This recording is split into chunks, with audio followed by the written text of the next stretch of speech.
All right. Hello, everybody. Welcome to Dat Wrasslin podcast. We're here with that Wrestlemania podcast, a special edition. We're doing this one just to cover the events that happened today in Wrestlemania. We're short one. Okay, Soulamazin is playing right now. Soulamazin has decided to gracefully Just bow out of this podcast. He's had his fill of wrestling for the day. I think most of us felt kind of the same after WrestleMania. It was pretty upsetting. I wasn't very happy with anything that happened. I think he's just a little more disgruntled than the rest of us. What's up, BWF? How you doing? Thanks for stopping by. So yeah, WrestleMania. That was today. You forgive me for not really being that enthusiastic. I was to start with, but from the get-go, I kind of knew there was no way it was living up to TakeOver. There was a TakeOver was just amazing, and I was TakeOver was amazing. Just looking at the card, I was like, even with the matches that I thought would be the great matches, I just still knew that they couldn't live up to that potential, those amazing spots and stuff that were in the NXT matches. So, real quickly, we'll go over the pre-shows and the kickoffs because they weren't really that important. Well, one of the best parts, in my opinion, of the whole thing happened during the very first match, which was the Andre the Giant Battle Royal. And basically, it was pretty boring, mid-carders, and I'm really kind of disappointed that we didn't get any reveals or surprise people coming in. It was disappointing, except for the very end when Bray Wyatt came, and I guess Broken Bray came and brought in or came and saved the day for Matt Hardy. And so that's a push for Matt Hardy. That's repackaging for Bray Wyatt. That's good. That's interesting. Everything else in it was just mid-carders, just duking it out. Connor, we're not playing like live. We're doing a podcast, so I think I'm going to bed after the podcast. Yeah, I might not, but I'm not going to be playing anything. No, probably. So after that, we had Cedric Alexander versus Mustafa Ali for the Cruiserweight Championship. So these two.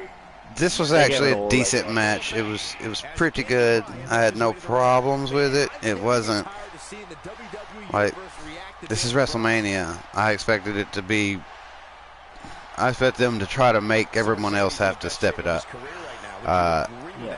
This was their time to shine and really make it clear that they were redoing that they were going to redo the Cruiserweight division and make it kind of relevant and good. Maybe that'll still happen. It wasn't a terrible match. It was fine. There were good spots. The Tope con Hilo from I guess Mustafa Ali, and the Spanish Fly from the top rope, that looked pretty crazy. It was good all in all. Not too bad, but I mean, really, all in all, in terms of match quality, it was better than some of the main event stuff. You know, I kind of liked that match better than some of these regular matches, and that's sad. The Women's Battle Royal was just, oh God, Bayley and Sasha's storyline just continuing. It didn't shine any light on any new superstars. I guess the chick with the hair whip thing got a little bit of spotlight, but everybody else was just buried instantly. And I mean, Naomi getting the win, I guess, is good, but she did have a little championship run there for a little while. I mean, I don't feel like she's, with the stacked cards we have for title contention, I don't think she's anywhere near that level.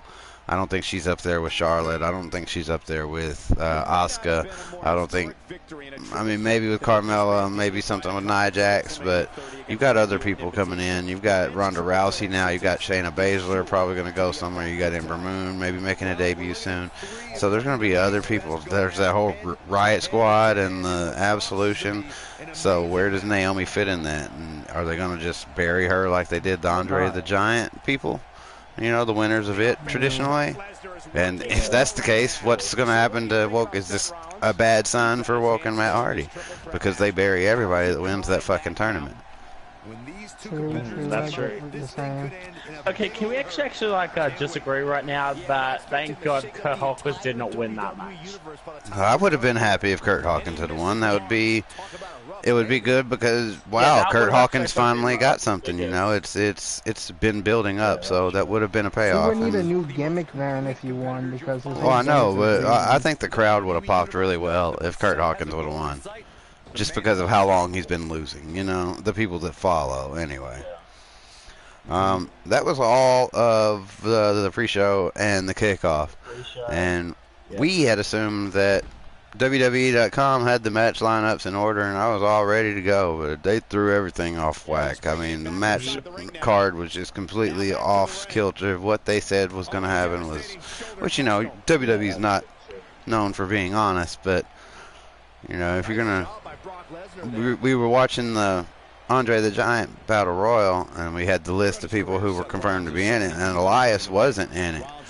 And we were like, or Elias was supposed to be in it, and then he wasn't. And we were like, well, he must be Braun Strowman's partner. We'll get to that later.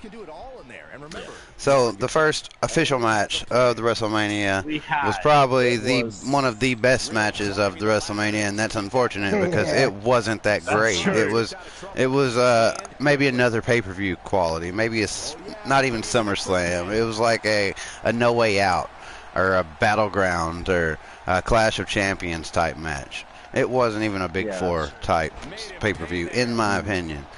There were good spots, there was some drama, there was high energy, but when it's WrestleMania, you expect something. You expect something special, something unforgettable, something magic.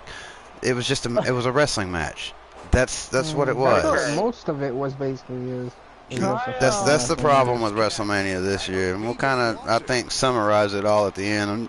I'm trying not to be too much of a Debbie Downer, you know. I think all the other websites and stuff are trying to be a little bit more generous than I am. They're giving it an A on Bleacher Report. Another one, CBS Sports, gave it like a B+. I can maybe give it a B- to C+. You know, it was good, but I cannot agree with these assessments. And then we come to a big upset. Charlotte Flair and Asuka. No one saw it coming.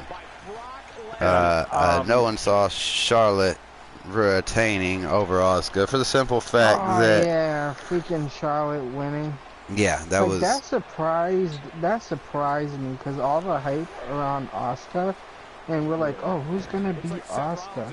And you never would think it would have been Charlotte. Yeah, when we were making all of our predictions, we were making them for how Carmella could cash in and win the title and not cash in on Asuka. So we were like, oh, well, she'll come in and cash in on Carmella while Carmella's down, and then Asuka will cash in on Carmella. We'll beat Carmella for the belt because that match never ended, or something like that. We figured it would go over something crazy. But we didn't even get Carmella cashing in. We didn't get... I mean, we got a good match. Can I just go back and talk about the first match with The Miz and... Yeah, go ahead. Balor? Sorry, I did kind of... I just want to say one thing that I liked about that match. Go ahead. And predicted, and that actually happened, which was... Seth Rollins gaining the title over there and making him, you know, a grand champion. Like, I think that was smart. Yeah, he had to win that Grand Slam, and he had to win that Grand Slam, and I don't know how long he's gonna hold the title for, but I feel obviously there's gonna be a rematch coming in, and it's gonna be another rematch with all three of them, and I feel like Miz is gonna take the title back, just so like. Kind of like a Randy Orton type deal where Randy Orton finally won the United States Championship, and he held it for a little bit. It's like he doesn't have to hold it for long. You know what I'm saying? And I say this because The Miz, he's been the main title holder of that title. He's the one that held the title for many years, and he had the title like, he's the main guy for that title, you know what I'm saying? So, unless they're trying to switch it up and have somebody else hold the title, which I don't see, because then where would Miz fit? You know what I'm saying? Miz, he would have to fit somewhere in wrestling. Like, he can't really have a tag team partner because that's not his ordeal. That's where having a tag team partner. And to do solos with Miz, the only thing he could really go after is the Intercontinental title again. So, he's obviously going to win it back. And as for going to... Street. Sorry for actually interrupting this. Can I actually just say something now? What was Miz wearing? Oh, yeah, God, that was some garbage. This is the thing that just got me like this. It was just like I don't know. I just did not like what he was wearing. He was just like, yeah, it was like Velveteen Dream meets I don't know, something weird. Yeah, it was just crazy stupid. The blue contact with Seth Rollins. Oh yeah, the blue contacts with Seth Rollins was kind of interesting. I don't know. I think it was like straight up. I think that was like a straight up rip off of. Connor, you're too young to be in here. We do have. We're not exactly meeting that PG-13 standard, and we don't want to condone, having us in here cursing at someone underage. So that would reflect badly on us, and we can't do that. I'm sorry. Yeah, talking about what happened at Wrestlemania, I'm not going to say it. True. And moving on, and going on to the... When you hit 18, he gave us a call. With Asuka. Going on to the match with Asuka and Charlotte, like you said, didn't think that Charlotte was going to gain victory and retain the title. Well, what I was thinking, it was kind of back of my head, I was thinking that Asuka's going to lose to Charlotte, but then she'll have a rematch with Charlotte and then gain the title from there. Kind of a little bit of a revenge kind of thing. I was thinking of, like, oh, she beat me, okay, now it's time for me to beat her ass because, I was undefeated and she broke my streak. I kind of see a little bit of a storyline between them two going on, because I don't really see anybody else that Charlotte would fight or Asuka would fight at this moment. But it was a shocker for having her lose, but then I understand it as well. And let's just bring up the sportsmanship with Asuka. Unlike somebody else that we'll get to, but the sportsmanship with Asuka, giving Charlotte the credit and whatnot, I actually enjoyed that. Yeah, that was good. The Charlotte was ready for Asuka. That was that was worth the whole. That was worth her losing the streak. Yeah, exactly. I think that kind of made it worthwhile. And that's what I was gonna think about the AJ match, and we'll get to it. Yeah. Well, all in all, this was a good match. I mean, it was such a shocker that we didn't see it coming. We were kind of disappointed that, oh my God, did that really just happen? And it was almost disappointment. But now that it's kind of settled, I guess the streak went for a long time. It had to end somewhere. What better place than WrestleMania? What better opponent than Charlotte? So. No problem. Any opinions on it? Oh, just there's like a lot of things are actually going through my head, and it's just about that match in particular. If it's something else, then don't worry about it. Yeah, I'm not gonna worry about anything else. Okay, yeah, but like the finish of that match, it was good, but I just don't know. I think well, I mean, it drew blood on Charlotte, somewhere. I don't know what it was that drew the blood, but she got bloodied. And, I mean, that was, all in all, good match, good quality. Probably one of the few WrestleMania things that, 15, only 3 more. Hell yeah, bro, you'll be ready. We'll be waiting for you. Okay. One of the few memorable matches that I'll be able to say, wow, that's one of the few things that I'll remember from this WrestleMania was Asuka losing, for good or for better or for worse. It was a memorable moment. There's a lot to remember this WrestleMania, but there's so much to remember for how bad it was. Yeah, that's what I'm saying. Or how average it was. Like, if anything, this WrestleMania will be remembered as average. Oh yeah, Charlotte's entrance is pretty good. I enjoyed it. Yeah. I enjoyed that entrance. The entrances in this WrestleMania kind of, it was good. They kind of did. Well, Sama, did you see Asuka's, how like the lines went through the mask and stuff, and how the mask looked really bad? Yeah, let's touch on the 3D effect that they had on. It was hit or miss. Some of them looked great, some of them were terrible, like cringy bad. Okay. Well, let's just take a moment to realize how much money that would have cost to do, and all the pyro and whatnot. And they were supposedly cutting out pyro to save money. So what's up with that? Well, they outdid themselves in this WrestleMania. I just gotta say that. It looked nice. The set looked nice. Entrances looked nice. Everything looked, nice for WrestleMania. And like, if there was a little bit of, decent entrances, for WrestleMania, it's basically the only time you get custom entrances like that. You know what I'm saying? Yeah, that's just, I appreciate that, and that's one of the reasons why I watch WrestleMania is for creative and entrances, like creative and interesting, shit they do with entrances and whatnot. And can I just touch on something? When did Kid Rock sing? Did he sing during the kickoff? None at all. No, I think like it was. Okay, I think like it was actually like his song was actually playing. Kid Rock wasn't there to perform. I thought he was supposed to be there to perform. No, he wasn't. What the fuck? That actually kind of let me down. That's another thing. Like all these rumors and stuff, and all these supposedly confirmed stuff that we heard, like half of it wasn't even true. You know what I'm saying? Yeah. It's like, I'm not sure where these people are getting their sources from, or unless. Well, a lot of it gets put out there by a lot of it gets put out there by the network, by WWE, and just they just switch it up at the last time. Keep them guessing. The last minute. That's true.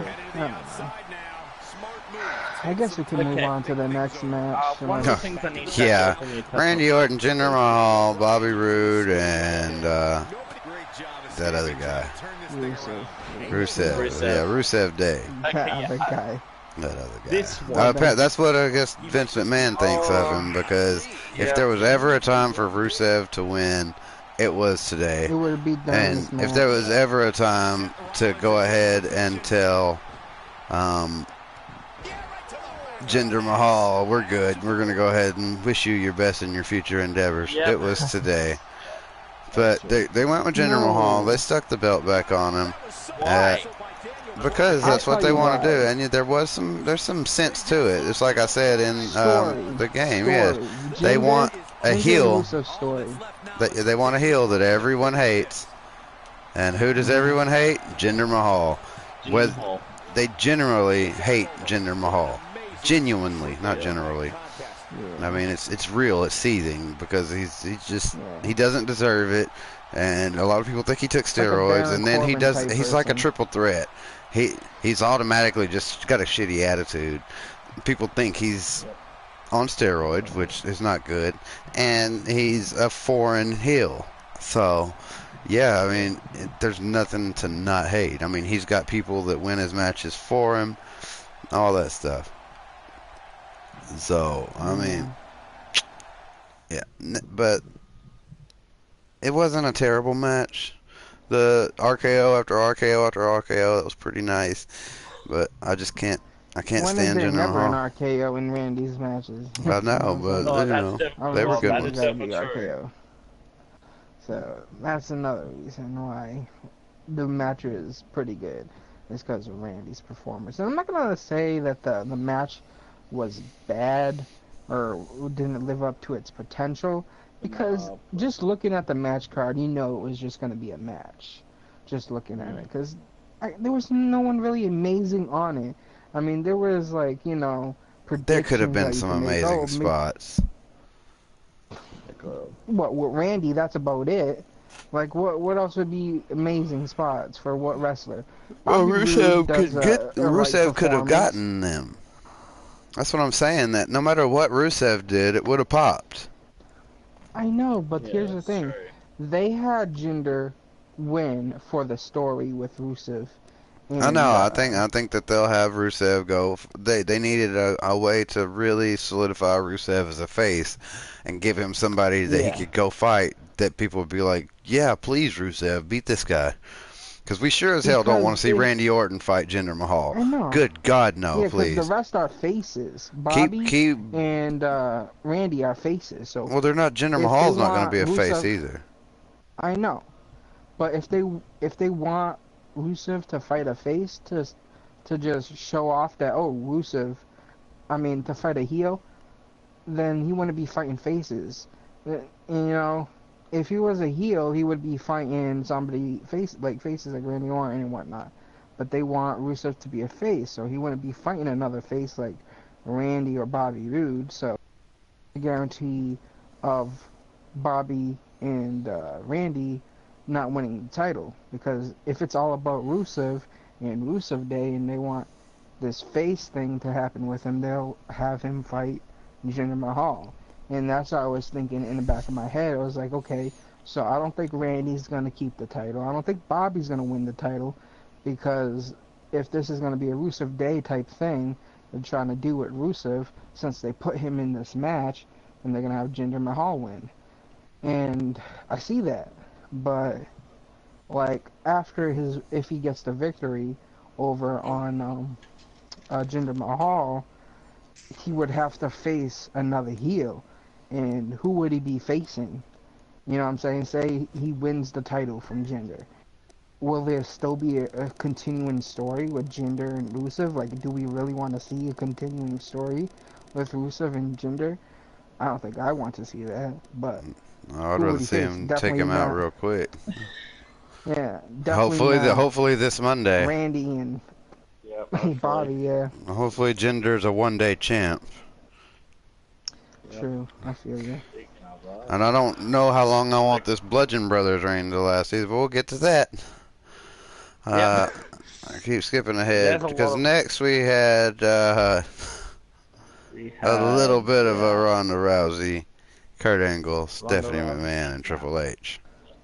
Before you start talking about this match, I gotta say, this match was a lot better than I thought it was gonna be, and I guess we can all agree on that. Yeah. Of it being better than we thought. I thought it was gonna be a corny type match, and I will say, Kurt Angle did the best that he could. I didn't really see him mess up any. I didn't see him need help getting Triple H up for any slams. I didn't see him like really excessively tired. It was good. I did see a little bit of slow reactions from him. Yeah. But that's just because he's old, you know what I'm saying? So his reaction time is probably off by nothing we can hold against him for sure.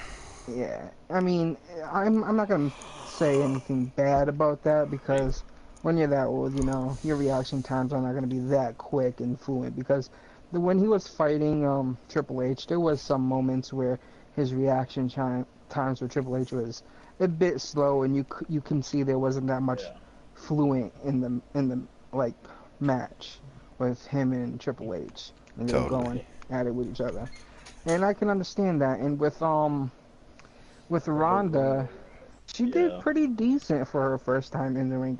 Yeah, she did botch a few moves here and there. At least 3 throws look just ugly and like dangerously bad. The first throw she did and threw Stephanie across the ring. Yeah, when she threw her across the ring, I wasn't sure what kind of move she was trying to go there. I think she just threw her. Like, she literally wasn't trying to do anything. She's like, here, get off of me. I know, right? It's like, I thought she was trying to go for like one of those slams. I thought she was gonna try to go for one of those kind of like not really angle slam type move, but like, you know, one of those. Well, she hit an angle slam at the end with like a super like crank on it. Like, she hit an angle slam, but she like twisted that son of a bitch fast. I don't know if you saw it at the end. Talk about her finisher for 1 second. What, the Samoa drop? You don't like it? Yes, I hate it so much. It's just like I think it kind of fits her a bit. I think it kind of fits her. Her finisher is not like, a Samoan drop. It's an armbar. It's what WWE.com lists her finisher as. Her signature. Yeah. Her signature was a Samoan drop. Well, it's just a signature. People have all kinds of regular, normal signatures. Triple H's signature is a spine but no, The Rock's signature was a spine buster. You know, Triple H is that knee thing. You know, signatures don't have to be that crazy. You know, the Sling Blade is Finn Balor and Seth Rollins' signature. You know, the signatures don't have to be the big flashy thing. That's the finisher. Yeah. And the finisher is her armbar. But the armbar isn't really a fancy finisher either, because a lot of people do an armbar in wrestling. Well, they do, but nobody is known for tapping out real life people with arm bars. Yeah, I know, with arm bars. That was her specialty. It translates. It's about the only good thing that they've used from her career, because her judo stuff isn't translating very well. But I get you. One thing I definitely want to touch on was there was some more cringy like talking, like when Stephanie McMahon was out when she was arguing with the referee or whatever.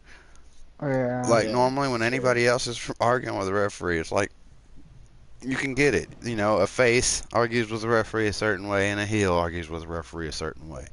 But when she was at it was like so stiff and just like, come on, ref, what are you doing? And talking to Triple H like, why don't you go beat on your wife some more? I was like, oh God, what is going on here? This is bad acting, like terrible. But I think if they just keep her quiet, the punches, that was something. You know, it kind of reminded me of what Shane McMahon does. You know, he can't really wrestle, so he just came in like he can punch and he can fight, and everybody went for it, and it's a good thing. So let Ronda do that. That was fine. And I called it. Ronda Rousey and Triple H almost tapped him out. I didn't quite call it because I said she was going to tap him. But, that Samoa drop she did on Triple H as well. Well, she didn't drop him, but she picked him up, and that's something. You know, Triple H is probably close to 300 pounds. Oh, yeah, that's right, because, Stephanie stopped it before she could have done it. But she, you know, when she was going at it in the corner with Triple H, popping those shots off. I mean, let's just take a moment to say those hits. She did a lot better than Shane McMahon does with his so-called combination hits. Because if you watch Shane McMahon's combination hits when he tries to do those quick combinations with his fist, she did it a lot better than because she's she's actually trained for that for quite a bit. She knows what she's doing. Yeah, true. Basically, they just do like they do when they're practice sparring against like a speed bag or against a punching bag. They're not really hitting, but they're just practicing a little combination and stuff. So yeah, I mean, it looks crazy and intense, but it looks pretty good. It doesn't amount to any damage. It looks pretty good. Okay, can we actually... there's one more thing about this match that I feel I'm obligated to say, is that Ronda Rousey definitely needs to get with wardrobe. Half of that fight, she was adjusting her pants or her top or something. I mean, every 5 seconds, she was pulling something up or adjusting something like she had a wedgie. I mean, I'm not. Why though? I'm not looking at it like in a sexual way or anything. Like, I'm just saying, like, from a comfortability and being able to look you look uncomfortable if you're constantly adjusting something. You know what I'm saying? But her wardrobe isn't as different as it would be in UFC unless because in UFC people are actually trying to hurt you, so you're not conscious of what your clothes are doing. You know? Yeah. In wrestling, you're worrying about scripts and cameras and what you look like on this camera and that camera. When somebody's coming at you and punching you in the face, you don't worry about what the cameras are doing. You know, when you if you want to talk about wardrobe fixing, what about fucking Shane McMahon all the time? Every single match, he's pulling down his shirt, pulling down his fucking shirt, making sure his shirt is straight and shit. Watch all his matches. That's where. But here's the difference. Here's the difference. Shane McMahon is in like a big long shirt and like long pants, and I mean, there's a lot of coverage there. So his adjustments aren't like. As they might be noticeable, but they're not like you know, you're having to make adjustments so something doesn't fall out that's not supposed to fall out. You know what I mean? Shane McMahon's adjustments are like, man, I better, you know, because he's not wearing exactly wrestling gear, obviously. Yeah. He's wearing He wears Jordans to the fucking ring, you know? And some jeans. And Jordans. But he's always pulling down his button-up shirt. Why is he pulling that shit down for? It's not like it's gonna fall off or anything. Well, maybe it's just a comfort thing. Is he worried about his little bit of flab popping out at the bottom of his shirt? Like, what the hell? Possibly. The fuck? It's like, what is, how old is he? Like 40-something years old? Come on, that guy. Not gonna have to look that great for the camera. So, all in all, I guess, not a bad match. Not a bad show. It served the storylines and the drama. I kind of wonder where it's going to go from here. If like Kurt Angle's going to get fired, you know, what's going to happen? Authority is going to take over. That's what I'm thinking. Authority's going to take over. But yeah, as for Ronda's storyline, I'm not sure what's going to happen. Probably going to have a little bit of beef with Stephanie and Authority. But who would manage Ronda? That's another question. Okay. Would she need a We manager? need a manager for sure. Yeah, definitely got to have a manager. The talking is not working. Maybe if Brock Lesnar does leave, Paul Heyman. Filler is indestructible. Let Paul Heyman do all the talking. Let Ronda just sit there and smirk. She can be a heel. It wouldn't hurt her.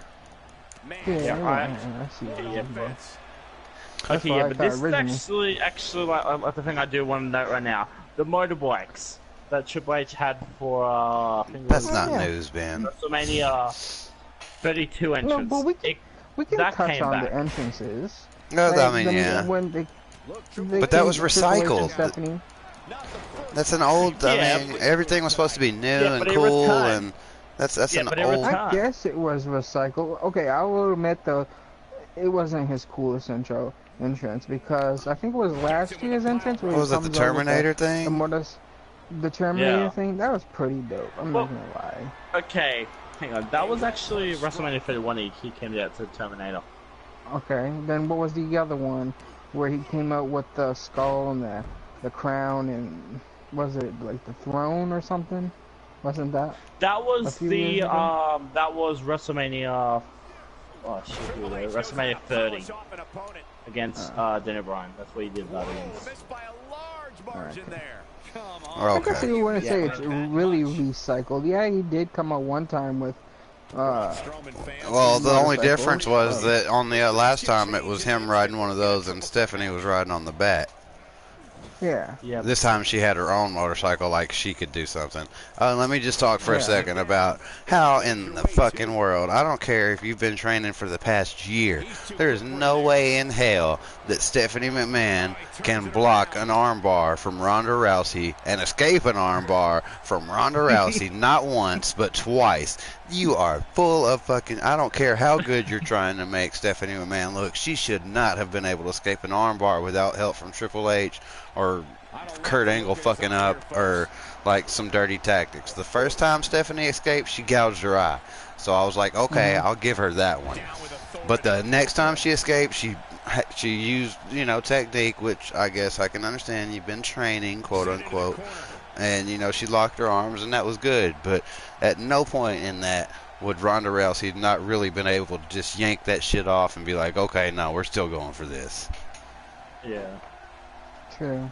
That was not believable submission defense, in my opinion. Yeah, but I think I think it was actually I think it was at the end of it, like Ronda Rousey, she broke Stephanie McMahon's arm. So that was... No, she didn't break no arm, Ben. You think they actually get hurt in wrestling like that? Yeah, they didn't break... They do! No, well, not when it's arm bars. They don't get hurt on stuff like that. Yeah. It's arm bars, they withhold the pressure. But it was like the way that Ronda Rousey actually had it, though. That's what I'm actually... That's like they make it look real enough that it's actually working. Yeah, she didn't break her arm. When they do submission maneuvers in wrestling, it's not real submission maneuvers. Alright, man, don't get ahead of yourself and think it's not my fault that, like... That's your mark? I know. I know that you want Ronda. Look at we got a mark over here in the wrestling. podcast. You want Ronda to be so good in Got wrestling, Marky but Mark and the Funky Bunch over here.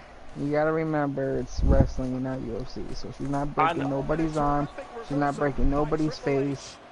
Best thing she'll do is give a nice little Samoa drop on maybe through a table or something, and that's it. Nothing wild from her. Okay, so moving on to shall we move on to this wonderful tag team match? match, greatest tag team match of WrestleMania history here.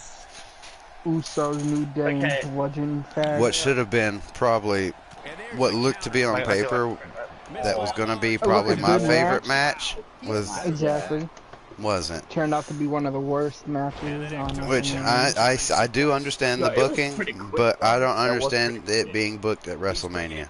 I could understand if this was a different pay-per-view. You know, I could understand if this was Battleground or if this was No Way Out or even Roadblock. You know, well, you can wait till I finish and then you can say something. Okay, sorry.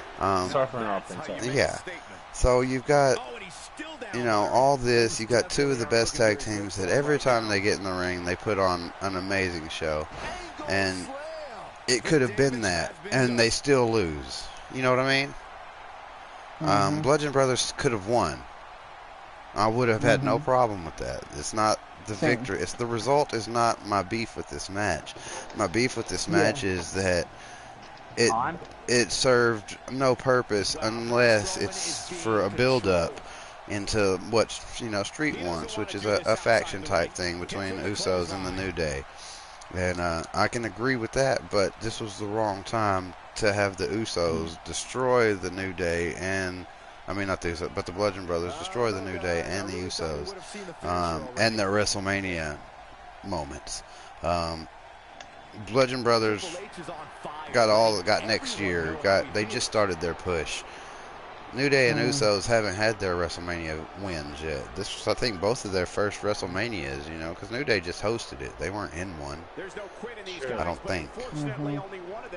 So I think it was terrible decision making, unless it's only to serve the purpose of this fantasy stable. But I don't think they're thinking that. I don't think they're on the same page as me and Street are. If they were, then this pay-per-view wouldn't have even happened this way. Because if it was to happen, you would see if it was to happen that way of this fantasy stable with Usos and New Day, you would have seen the Usos and New Day just butcher the Bludgeon Brothers. Just like, okay, forget about the well, no, for the stable to happen, they have to have something to join together for. There has to be some unstoppable force for them to. Which is the Bludgeon Brothers. Yeah. Just them being in that match in general will put Usos and New Day together even further. And yeah, they can butcher the Bludgeon Brothers and then have, you know, like, this is what I wanted to see. I wanted to see some back and forth with Usos and New Day just beating the shit out of Bludgeon Brothers, and then have, you know, Bludgeon Brothers come back at it, do what they do best, is just do a lot of wild shit. And then I was hoping for, like, some miracle to happen where, you know, either one of the Usos or one of the New Day members just to kick out on a pinfall, you know what I'm saying? And they're like, wow, they just took all this beating and they're kicking out. You know what I'm Peter. saying? But how's it going, buddy? Thanks for stopping in. Sorry. Yeah, welcome to the podcast. But no, it wasn't like that. It wasn't no back and forth. It wasn't no brutal attack and survive the brutal attack and like just amaze the crowd. It was just a full-on quick match, like under 8 minutes, I would say, type match. And it was just stupid in my opinion. And it shouldn't have been in WrestleMania. And it's bad writing because the Bludgeon Brothers are getting a huge push, and to have the victory over Usos and the New Day, which is one of the best tag teams right now in SmackDown. I mean, not really one of the best tag teams right now in SmackDown. They are the best tag teams in SmackDown, and having the Bludgeon Brothers win over them, and you know, their first title match Like, it's just crazy. Well, they're trying to make the Bludgeon Brothers that unstoppable force, and maybe this is all to bring AOP. They could have saved it though. They could have saved it for another pay-per-view. Well, this is what I'm probably gonna be using this a lot in the next few minutes as we discuss these other matches. But this wasn't a bad match. It was a bad WrestleMania match. Exactly. This would have been a good match on almost any other pay-per-view, even exactly as it is, with the Usos and the New Day getting beat up. This would have been fine on any other pay-per-view, but on WrestleMania, the grandest stage of them all, the Big Daddy, the one, you can't. You just can't have. Shocking. Well, I mean, it was shocking. It was shocking, but for the wrong reason. A match that wasn't entertaining. You know what I'm saying? It's got to be amazing. It's got to be memorable. It's got to be something you'll be like, oh man, I'll never forget the time I saw. Nobody's gonna be saying, oh man, I'll never forget the time I saw the Bludgeon Brothers beat the New Day and the Usos. No. No one's saying. In 8 minutes at WrestleMania. Yeah. It's just like, why? So okay, this is actually there was that. Like, what am I trying to say right now? Is Go because ahead, man, go ahead. It's just okay. I just don't think like the Bludgeon Brothers should have actually got the tag team championships. Like I should have okay, it should have been like someone else besides the Bludgeon Brothers, probably. Yeah, because I would have actually loved to see this match like on any other pay-per-view, not WrestleMania, because WrestleMania is just one of the biggest freaking. I think it's one of the big fours, isn't it? Yeah, it's one of the big four. It's like the big one. Yeah, it's like. Yeah, so. Ben, you said you wanted somebody else to win the titles. You mean the New Day? Because that's the only other people that was in this match. Yeah, Streetkilln's here. Yeah, that's true. Yeah, I'm right here. The only person that we're missing is Soulamazin Gaming. He's not here in the stream today because he's really upset about WrestleMania and he doesn't really want to talk about it. But so are we. We're pretty upset about WrestleMania as well, but we decided we'll live through talking about it. He makes a point. I almost agree with him in that we did. Because, I mean, me especially, I literally just talked about all this stuff for like 7 hours. I mean, that's like, I did it on the stream. So, I mean, I do feel like I'm repeating myself a bit. But, I mean, it's all I good. really didn't talk about it much. I mean, the ending of the matches, I did pop into the stream and gave my little bit of opinion and rants about it, but I didn't really sit there with you and Soul and Ben talked about it. But I don't mind talking about it. It's just, I'm not happy about it, and we all are not happy about it. But I really, if it came down to, would you rewatch this WrestleMania, or if it, what I'm not really ready for, I'll say this straight up, and I'll probably not watch it, is Raw and SmackDown next week, or. Well, you have to watch Raw. You have to watch Raw tomorrow. You know you're going to. Okay, but there's going to be a lot of repeated bullshit from WrestleMania. I think tomorrow is going to really have to make up for today. Yeah, it's gonna have to. They're gonna have to do a lot of shuffling last minute. Daniello, I appreciate it. What about my streams, man? Come on, where's the love? Yo, Sheep, your streams are linked. I'm gonna say this right now, Sheep, your streams are linked. Daniello pop in my stream yesterday for WrestleMania. He's a new viewer. Yeah, why don't you go, Daniello, why don't you go subscribe to the rest of the crew's channel? The links are in the description of the... Alright, bro, that's what I thought.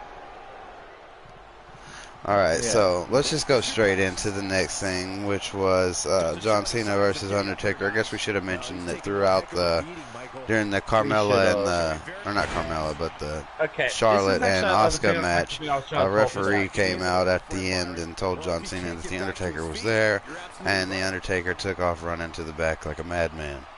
Which I thought was hilarious, kind of. You mean John Cena took it off? Yeah, John Cena. Sorry, I'm getting a little distracted here. Yeah, John Cena found out that Undertaker will be in. Okay, this whole thing was kind of very anticipated, and I know you were going to talk about it, but I just want to talk about it. So, yeah, John Cena made a whole big deal for, 3 months of finding his WrestleMania moment and calling out the Undertaker, and the Undertaker never really showed up when John Cena wanted the Undertaker to show up. And like you said, John Cena got noticed when he was in the crowd by a referee saying that the Undertaker, supposedly the Undertaker, is here, and that's why John Cena left and ran to the back. And now, like, when he came out for his match with the Undertaker, he was standing there in the ring waiting for Undertaker to come out, and you know, he stood in there for like 10 minutes until the lights went out. And then, like, okay, it was like, oh, everybody thought, you know, the Undertaker was gonna come out, but it wasn't an Undertaker, it was just Elias. Elias comes out doing what he does best, and he started doing his little music bit, and then John Cena had enough with it and started beating up Elias, and from there I thought, like, okay, we're not gonna see the Undertaker then, which is bullshit, because we have this whole 3-month bullshit of John Cena calling out the Undertaker. So right when John Cena left the ring and started walking up the ramp, I'm like, yeah, this WrestleMania is stupid. No Undertaker. Wow, this is dumb. And then all of a sudden, lights go off again, and then Undertaker's music starts playing. Well, not really starts playing. You see the lights go back on, and in the ring you see Undertaker's, you know, clothing, and then this lightning effect burns the clothing, and lights go off again, and then music starts, and Undertaker comes down the ramp, and John Cena's shocked. I don't know why he's shocked, though, because he's the one that called out the Undertaker, so John Cena is shocked and looks scared. And then they end up fighting, and it was a 5-minute match. And that's all I gotta say. Yeah, of course. Okay.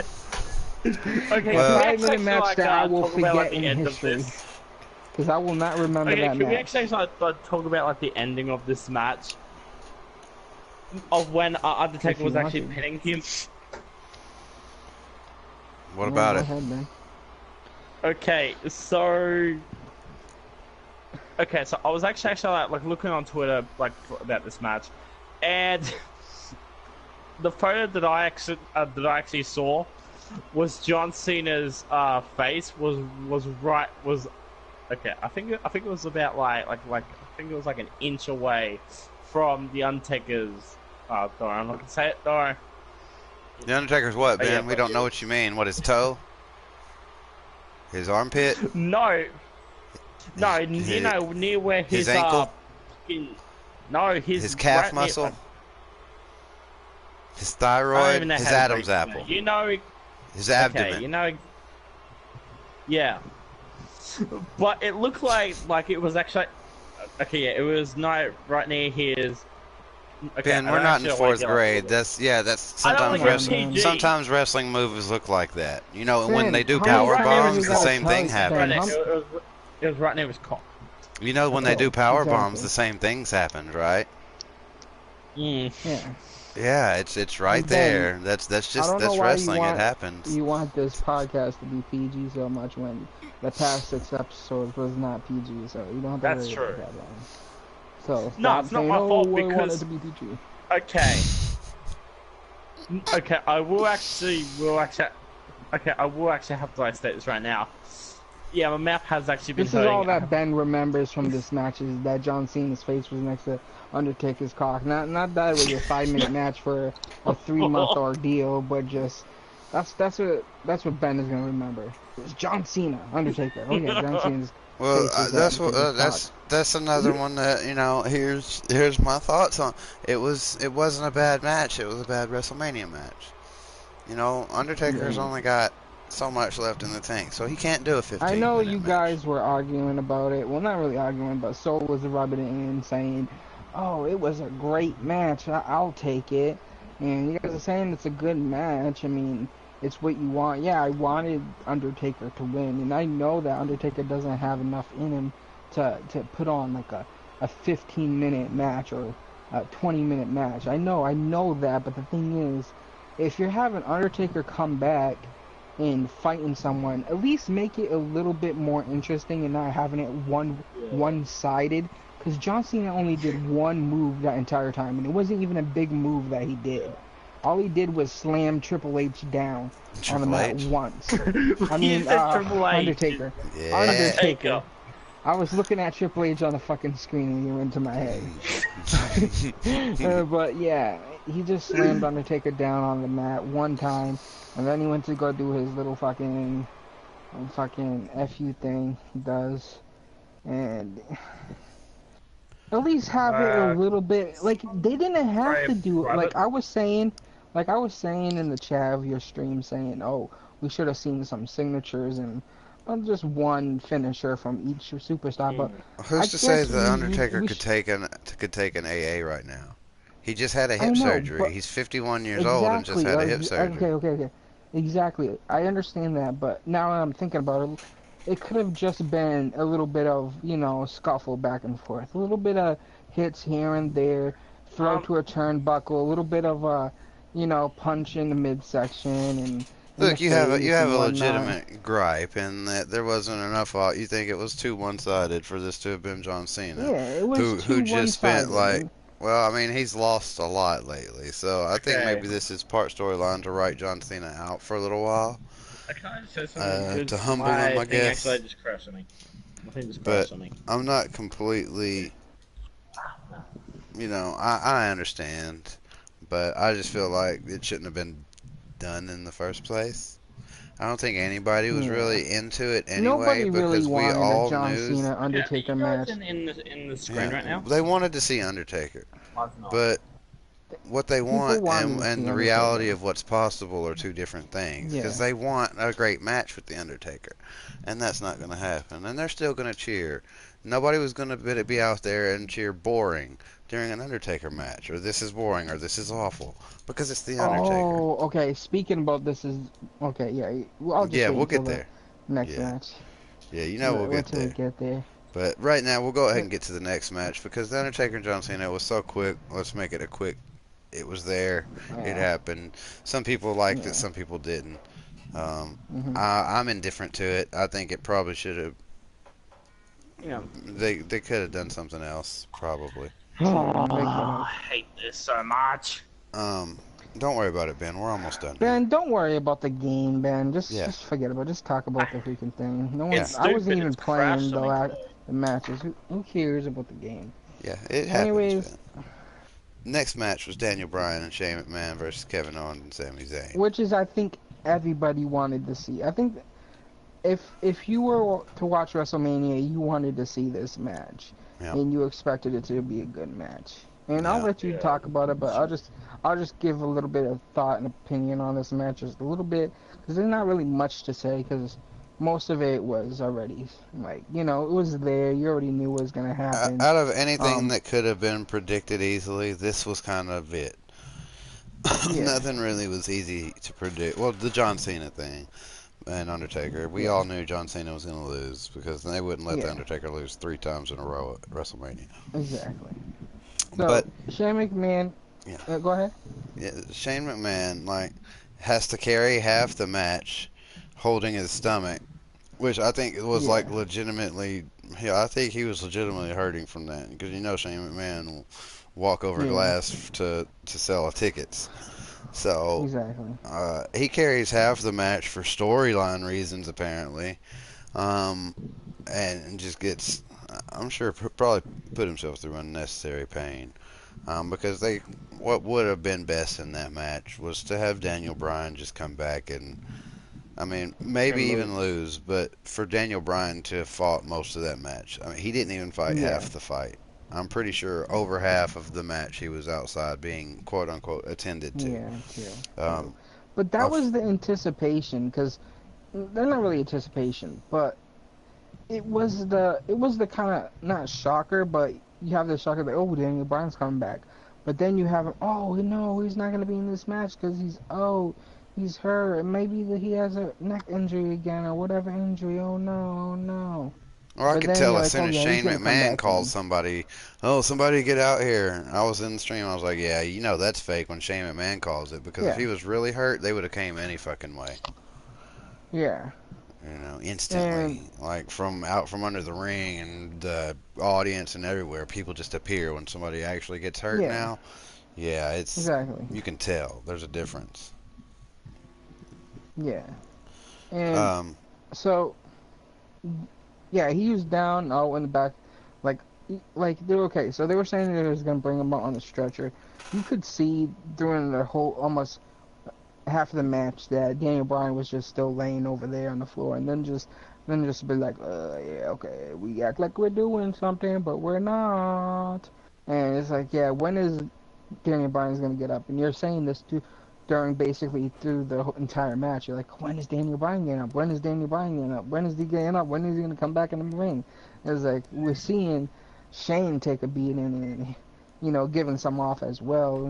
Shane doing what he does best, selling out his moves, selling out whatever he does, and you know, Oh, back in the the and ring. Coast then to Coast was good. the Coast to Coast was good, and having Daniel Bryan come back in the match, I don't know if Shane this was would getting be a pinned. He was about to get pinned, yeah. and he came back and broke up the pin. The crowd popped huge. I think it was I really want fast, and they didn't see him coming out, getting up. So yeah, everybody's like, "Oh shit, there's Daniel Bryan! Yay!" and having I him miss fight Daniel. in the I'm one match of those was guys who was miss good. Daniel Bryan's like big moments and stuff. So, like, Yeah, I didn't understand. Not right now, not until after the podcast, at least, Connor. But then I think we're stopping. Like I said, we cuss too much, I'm and we're back. not gonna have underage people in I'm here back again. while we're being bad influences to children. We can't necessarily yeah. do that. How?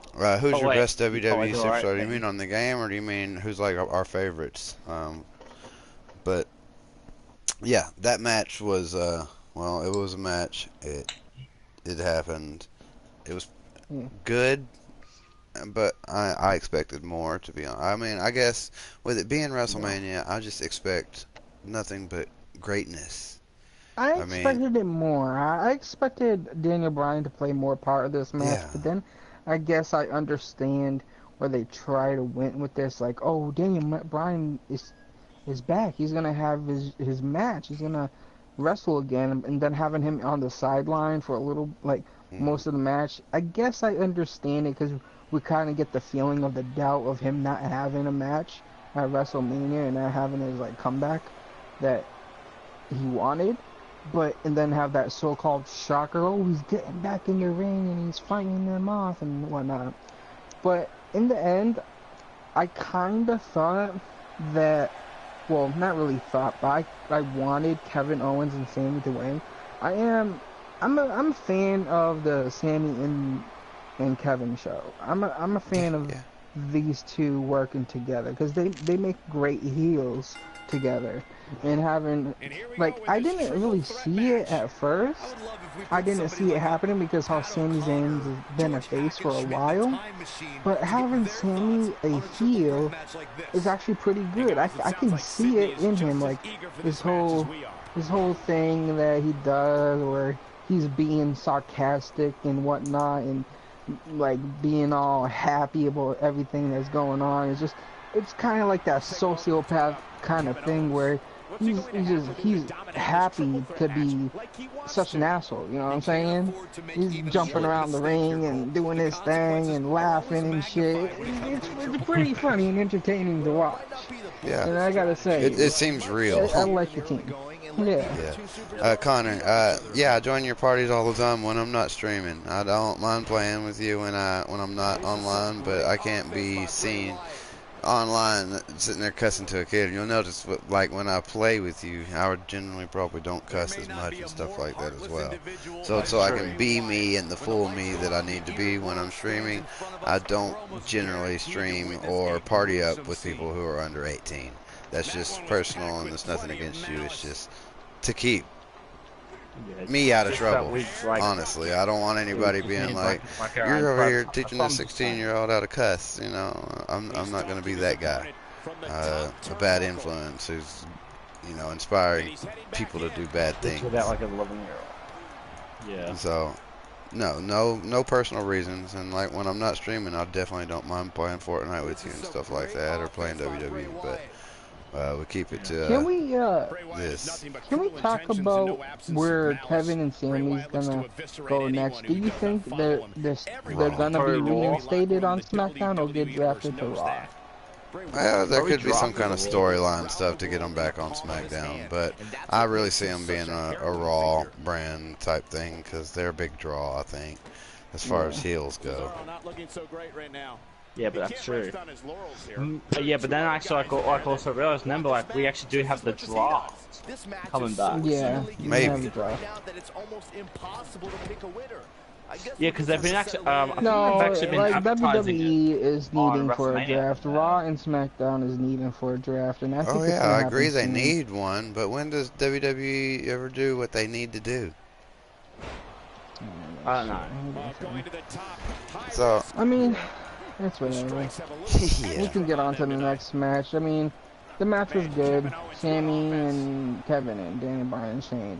The outcome was predictable, even though I wanted Kevin Owens and Sami Zayn to win, just for the storyline, the kayfabe, just have it like that, you know what I'm saying? But I'm not gonna say I wasn't happy with the win and having Daniel Bryan return, because I wanted to see the match for Daniel Bryan's, you know, wanted to see him fight. I wanted to see Daniel Bryan fight, but we didn't really get the full potential of Daniel Bryan that we was hoping for.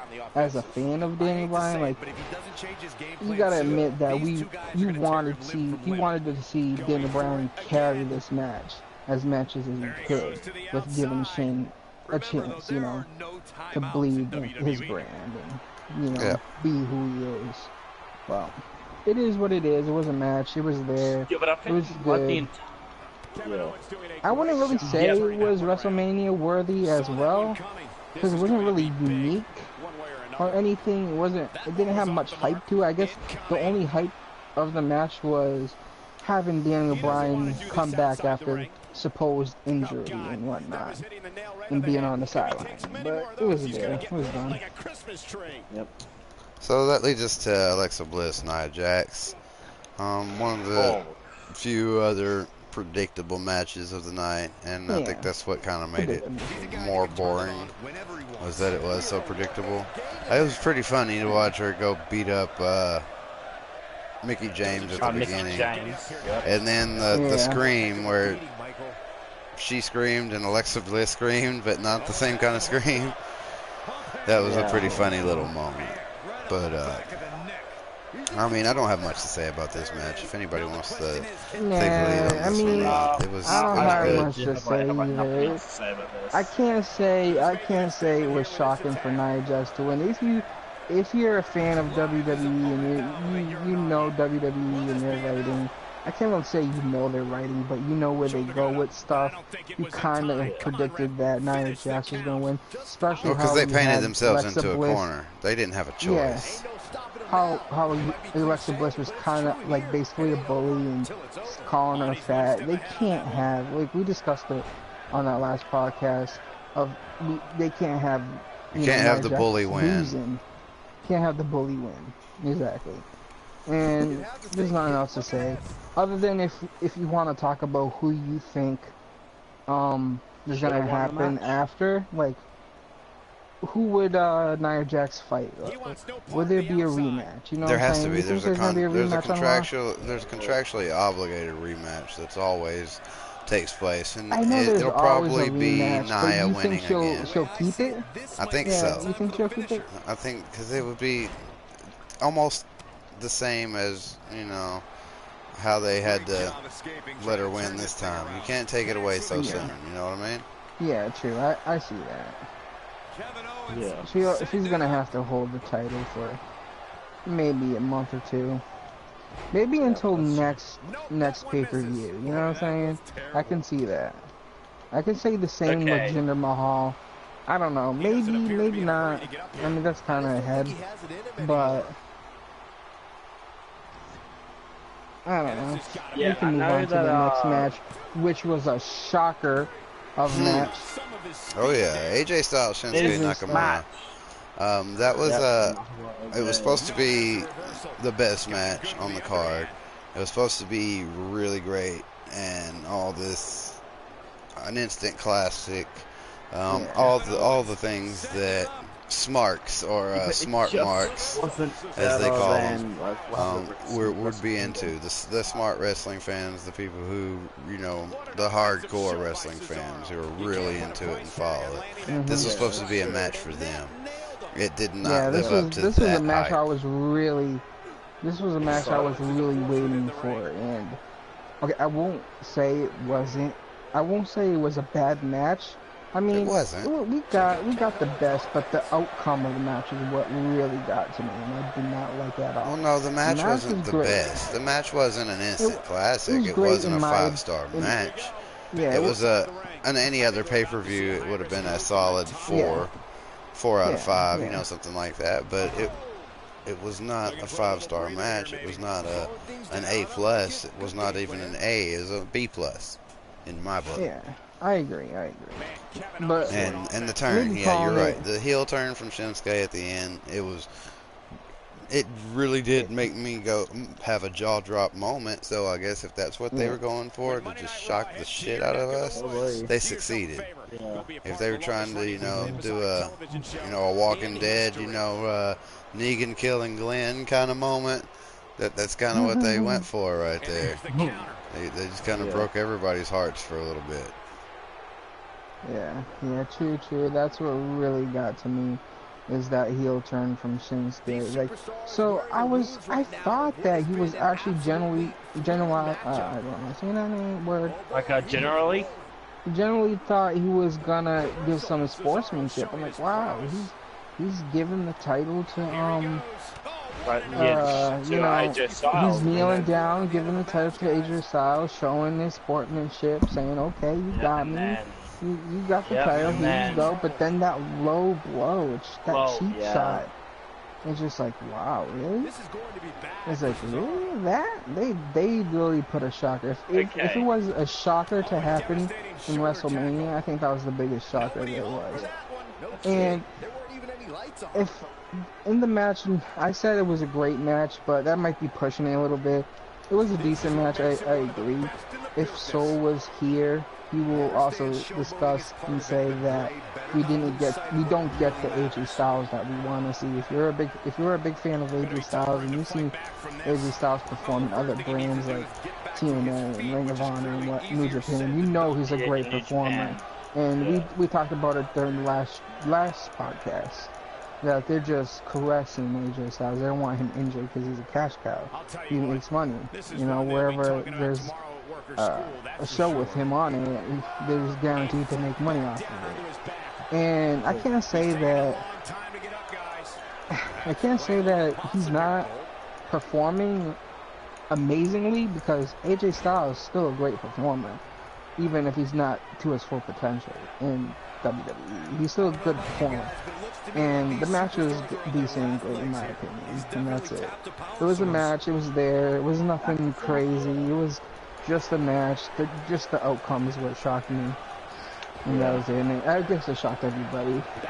So, unless Ben has something else different to say about the match, we can move on. No. Okay, so that heel turn, that actually definitely caught me off surprise. I was just like, okay, so I thought they were actually going to go for the AJ Styles heel turn, but no, I was completely wrong. I mean, we've seen heel AJ already. That's true. And I can't say heel AJ is bad, because no matter what, if AJ's a heel or face, it's seeing AJ in the match, I still like. You know, AJ Styles or Finn Balor, whatever match they're in, I'm gonna like, because they're one of my favorites at the moment. And I can't say if them being heel or face is gonna make a difference in my book, because to me they don't. Yeah. He's bringing it back inside the ring now. Yeah, and then So yeah, Shinsuke Nakamura is now a heel. It's just the way it is, folks. We can't do anything about it. Okay. That leads I don't know us what the writing's into gonna the be bar with versus future. Braun Strowman and his mystery partner. Okay. This Oh my match. god. We talked for what? We talked for months thinking that It was gonna be like Elias is gonna be a opponent. Like, he's gonna be Elias or somebody that's, you know, similar to Elias. Maybe Kurt Hawkins or maybe Ty Dillinger, somebody in the roster that doesn't get, like, enough screen time. Like, we thought it was gonna be somebody interesting as Braun Strowman's partner, but oh my god, what the fuck did we get? Some random kid from the audience. Some random fucking kid in the audience. Like, really? I don't know what they're trying to do. Yeah, Robert Mueller gives it a 7 out of 10. I give it a very hard-earned 6 out of 10. What, the Braun match? No, Robert Mueller says all of WrestleMania was a 7 out of 10. WrestleMania was a 7 out of 10. I give it a 6, barely. I give it a 6. Yeah, same. They're lucky I'm giving it that.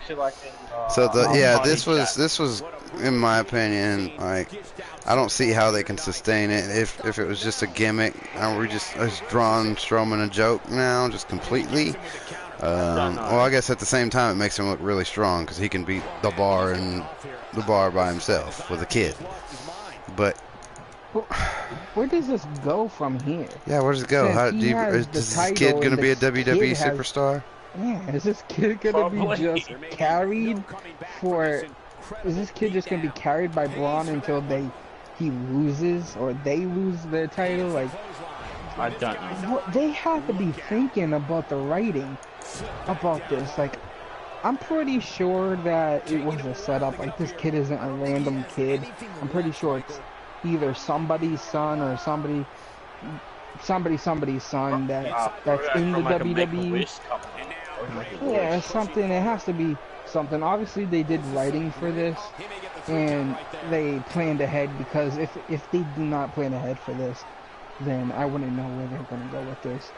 All I'm saying is it better be a short-lived kind of thing. As much as I want to see Braun have this title, just because it's cool to have Braun carry both titles, tag team titles, and you know, he's just a one-man kind of guy, and he doesn't need a tag team partner, you know what I'm saying? It's funny, it's cool, but it doesn't need to be a long thing, you know what I'm saying? I don't want it to be a long thing. I don't want this kid and Braun to be tag team partner for, like, no more longer than a month, because I don't mind seeing it for, like, 5 days, which is one day out of the week in a month. So, well, Saul said it first, but yeah, that would have been another one. Perfectly fine at any other pay-per-view, but WrestleMania is just not the right place. Yeah, WrestleMania is not the right place for this. They could have done so much better writing for this. They could have, even Elias or Ty Dillinger or Kurt Hawkins being his partner would have made a great WrestleMania, because it would have been predictable. It wouldn't have been predictable at all. We would have never thought, oh, he was, like, after what he did to Kurt Hawkins, you know, we wouldn't see him being a partner. And it just comes out, this is my partner, Kurt Hawkins, and it would be like a wow, all right, cool. Or Elias as well, because all that build up with Elias. Yeah, that's true. Okay, can we actually also talk about, like, Braun Strowman actually scaring the other people? Oh yeah, sure. Okay. Oh, the New Orleans type people, the little big head kings and queens, I guess. Like, what are they actually going for here? And just like, kind of new, like, just don't know how to actually, like, explain it, but it's just like, I don't know. You thought it was kind of dumb, stupid. Yeah. Like them being scared of Braun Strowman. I guess it makes for a good story, but this is what I kind of thought. I kind of thought that one of those guys that was in costume was going to be his partner. And they're just going to be like, oh, I'm Braun Strowman's partner. Whoa. You know what I'm saying? I thought it was going to be like a crazy reveal like that. Not just some random kid over the audience, but...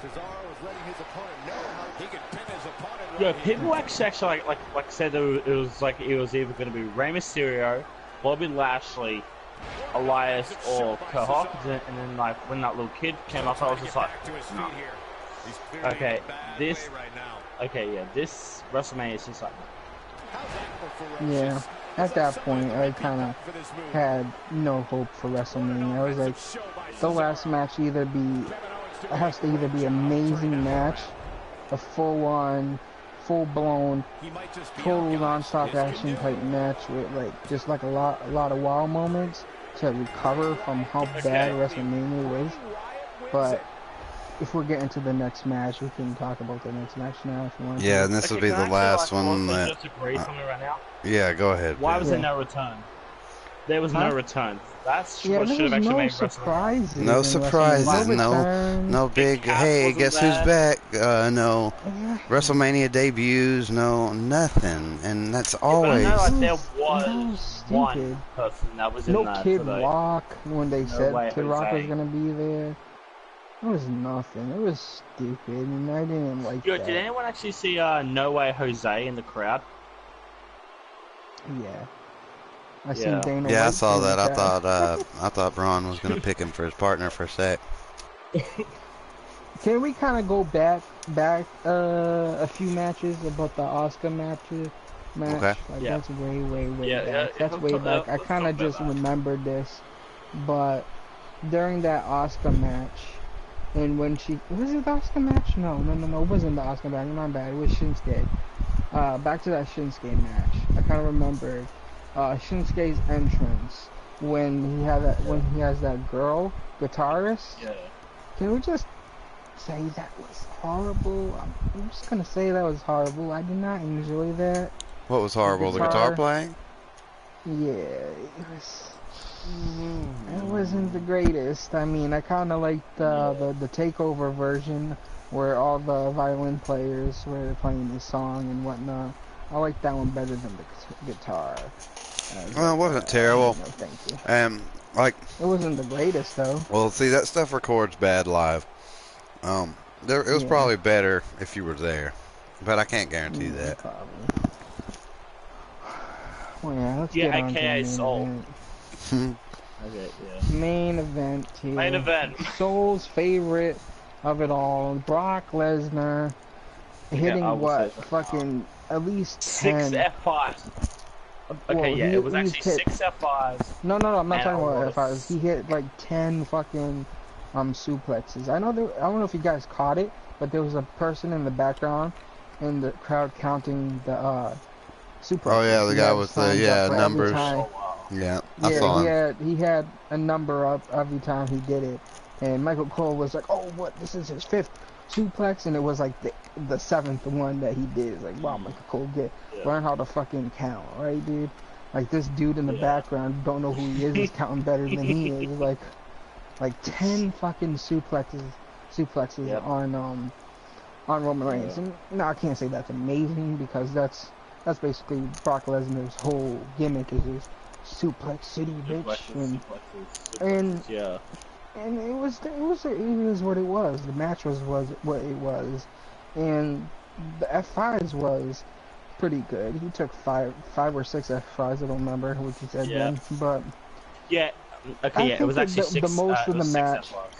I think the Yeah. most of the match was one-sided, and I really thought Roman Reigns was going to take victory towards the end. They were setting it up for that. I mean, they were building it up to, hey, let's have Roman Reigns do this, and let's get him beat up, and then he's going to come back and he's going to win it all. Nope. Like all bloody and everything. Now, I gotta say, that blood is fake because no one gets busted open like that. No, it was real. It was real. I saw it. You could see where it was coming out. Yeah, they dried him off after, and that's why, because they were contractually obligated for no. Look, here's how they did it. I've never seen that much blood even in a UFC fight. When he busted open Randy Orton, they did it the exact same way. He held the back of his head, and he hit him with these elbows right against that part of the head, and he busted him open the exact same way he busted Randy Orton open. I guess there's a part of the head that puts a lot of blood, I guess. No, all head wounds bleed more than any other place on the body because there's a lot of blood vessels there. Believe me, I've been busted open for a while, and I haven't seen that much blood. Because usually they get busted in, they get their eye busted open, or they get their nose or something busted open. They don't get their forehead busted open. Your forehead bleeds a lot. That's why all you can see all those pictures of Stone Cold with his face covered in blood. That's from blading on cutting the forehead. Just a tiny cut on the forehead will bleed for fucking days. Yeah, and I knew when those gloves were coming off. When those gloves were coming off, I'm like, yep, that's it for Roman. He's gonna get busted. Every time those gloves comes off, something's getting busted.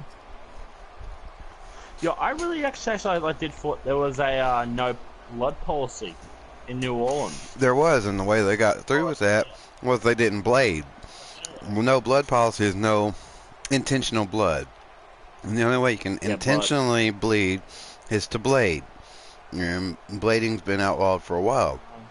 The way they get around that is they had him legitimately bust Roman Reigns open the hard way. Oops, it was an accident. Sorry, guys, we didn't mean to. It didn't really seem that hard. It was like 3 punches to the head. Elbows. Elbows. Oh, yeah, elbows. Elbows are sharp. Yeah. They're the hardest part of the body. The second hardest part of the body.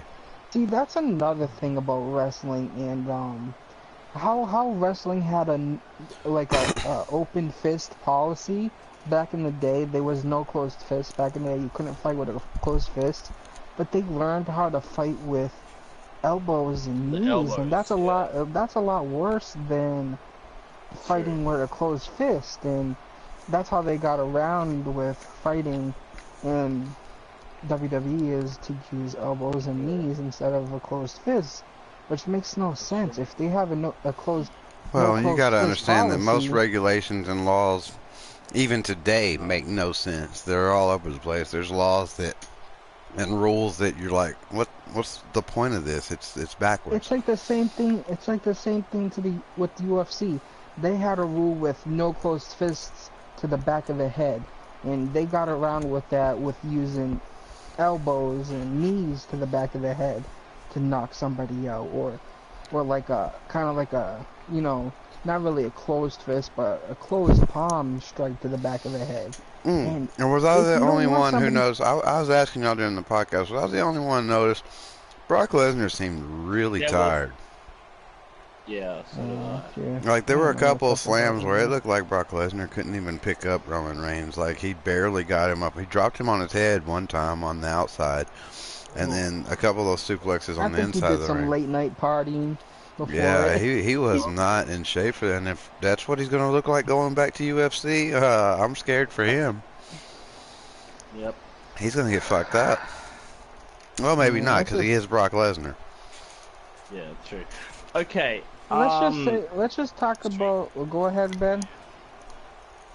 Okay, Ben. I know she does not actually want me to hear about this thing about what happened at WrestleMania. Can we just talk about the damn promos? There were so many. No, we don't have to talk about the promos, Ben, because it's all over. Everything's over. We know that there were promos everywhere. We watched them for the past month. That's all this past month has been is promos. I'm done with promos. Please. We don't have to deal with them anymore. It's over. Yeah, exactly. That's well, actually, you're wrong. We'll have to watch a recap of all the promos tomorrow. That's Raw and SmackDown. Kind of don't want to listen to that. But. Well, you want to watch Raw because if there weren't any returns today, there's damn sure going to be some call-ups from NXT, some returns, something. They've got to make up for this WrestleMania, please. Can we talk about what's next for Brock? Who's gonna beat Brock? Because if Roman can't beat the title off Brock, then so if they're not gonna have a rematch with Roman and Brock and have Roman win the title off Brock, like I know if Sol was here, he'll defend Brock Lesnar a lot and say no one's gonna win the title from Brock. Brock is just gonna leave wrestling and not be a loser when he leaves stops wrestling. He's just gonna like vacate the title. Drop the title, yeah. I can see that happening. I can see Brock. I can see it happen. I don't want it to happen because I don't want to devalue the title, and I do think it would devalue the title. And he said, well, you know, Dolph Ziggler dropped the United States title. It didn't devalue it because you can't devalue the United States title anymore because they just gave it to Jinder fucking Mahal, so it's worthless anyway. Yeah. So argument invalid. Yeah, but that's like saying it to the heavyweight title because Jinder Mahal. There's so many people that held the heavyweight title too that devalued it. Yeah. And the heavyweight title is the main title before Universal title became a thing. And Jinder Mahal held the fucking title.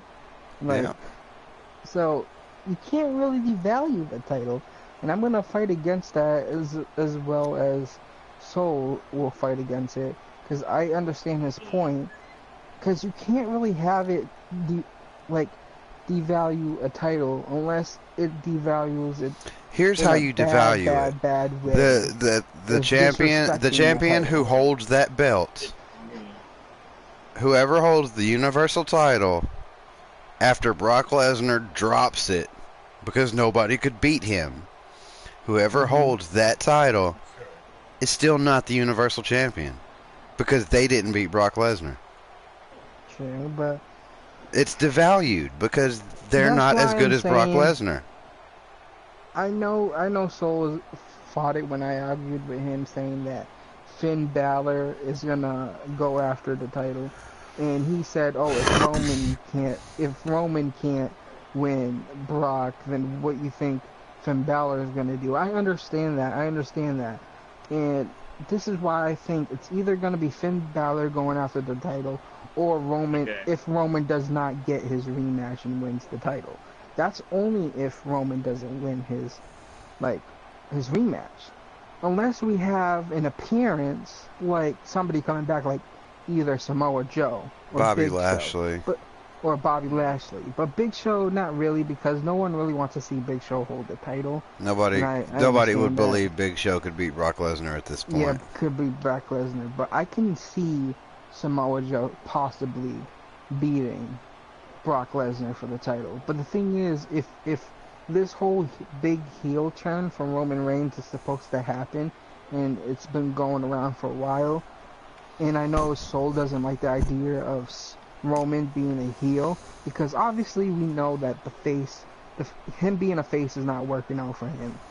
And let me just touch back on that match, Roman Reigns, since we're still talking about it, Roman Reigns and Brock Lesnar. I don't know if you guys caught it or not, but did you guys catch the crowd saying this is boring? This is awful. Boring? Yeah, they said this is awful at one point. Or awful or something. Well, they said this is boring too, but then later on they started going, when Reigns kicked out of like the 4th or 5th F5, he was like, this is awful.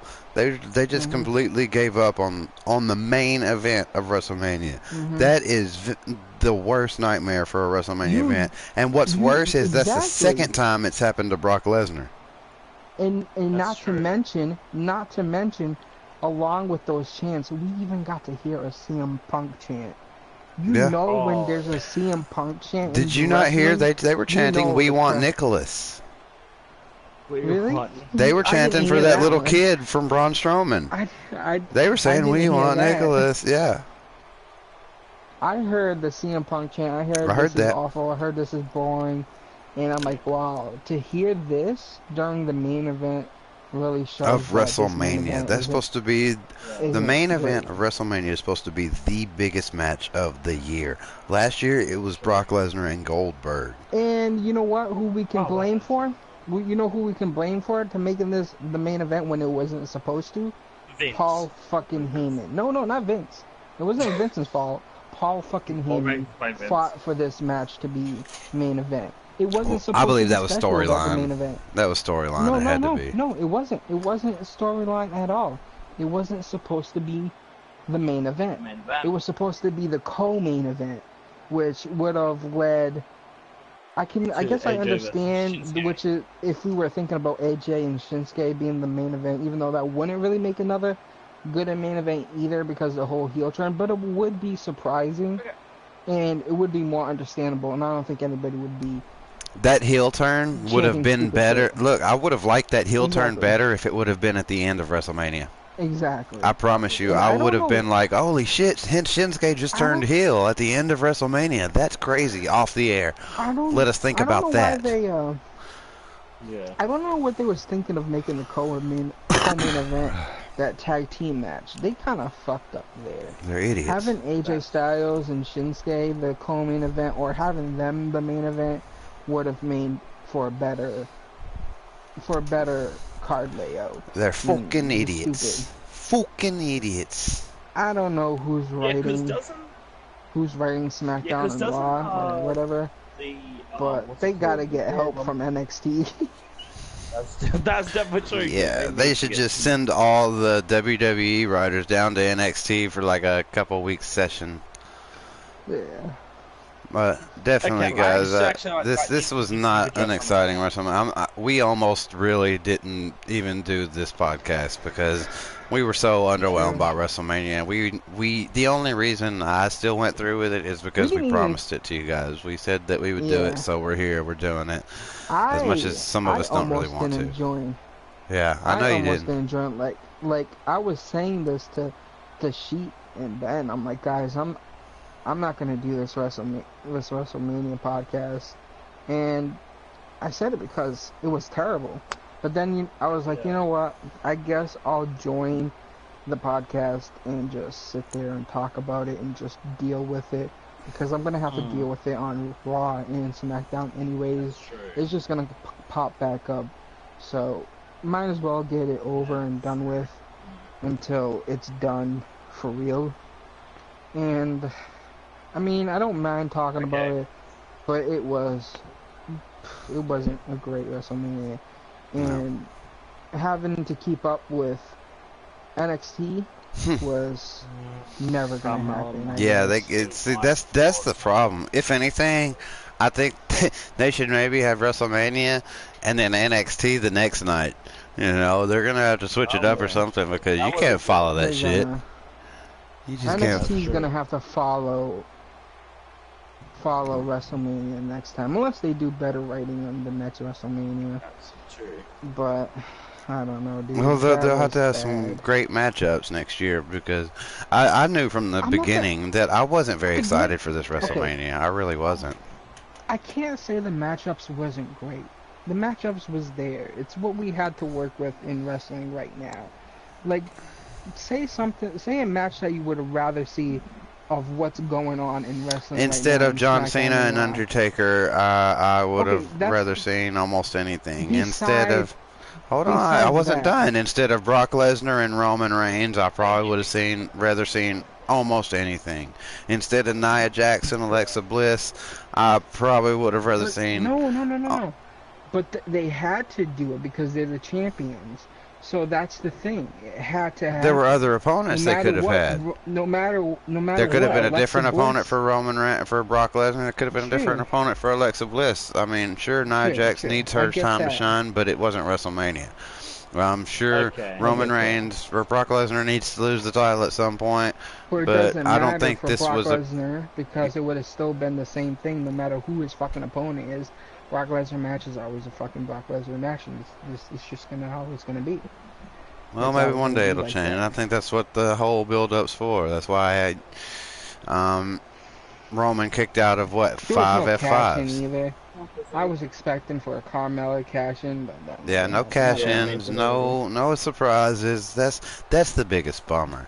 That's why. I mean, if there would have been a big surprise, a big one, a huge one. A Batista coming back, or CM Punk coming back, or a big name, something just, oh my God, I can't believe that just happened. Then I probably would have gave it an 8 out of 10. But just that fact that they just took away all the surprises, and I mean, I think they spent all that money on fucking 3D graphics or something. They couldn't sign anybody to come back because they spent it all on fucking CGI. So I mean, maybe that's not it. I liked most of the 3D. The Undertaker's thing was kind of bad. I didn't like it. Like the red circle in the middle, I was like, they should have just left well enough alone and let the Undertaker's entrance be the Undertaker's entrance, because it's good enough by itself. Everybody, AJ Styles middle thing, I really liked. You know, there were some botches on the 3D stuff, but for the most part, I liked all of that. It's just, gosh, this felt like a pay-per-view that we only watch because we have to. This wasn't a WrestleMania. This was a Great Balls of Fire. You know?